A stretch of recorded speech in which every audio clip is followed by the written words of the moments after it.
Welcome to Kathy's Eclectic Garden. I'm Kathy and I garden in zones 5B, 6A in Northwest Ohio. And today we're going to visit an old friend in my garden. We'll be right back.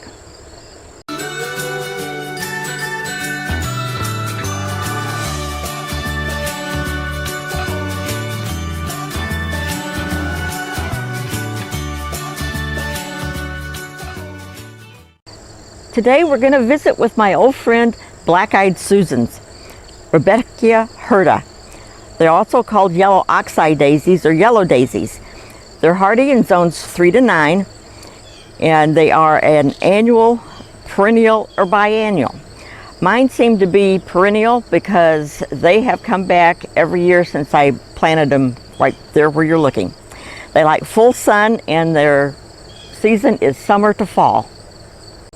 Black-Eyed Susans get 1 to 3 feet tall, and mine this year are about 2 feet. They're a little smaller than usual.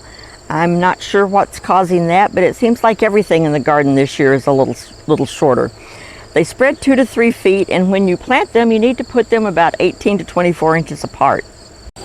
These plants have average water needs and are low maintenance. They are sometimes affected by aphids and powdery mildew, but I have never, in the 4 to 5 years I've grown these, have never had any problem with aphids or powdery mildew.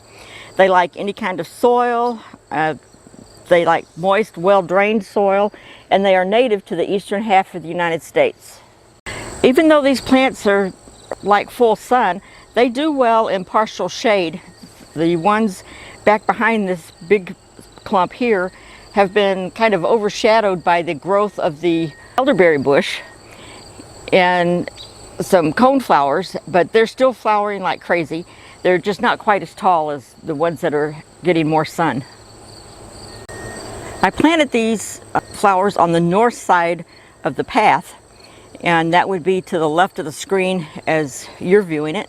And last year they decided they wanted to be on the south side of the path too, so they jumped the path, and now I've got a big clump over here in front of my genitol phlox, and they look really nice together. I guess the Black-Eyed Susans knew they would look good with the phlox, so they decided to come over here and make a pretty show. Thanks for watching. I hope you enjoyed this video. We will be back soon with another video, and we hope you join us then. Thanks for watching. Goodbye.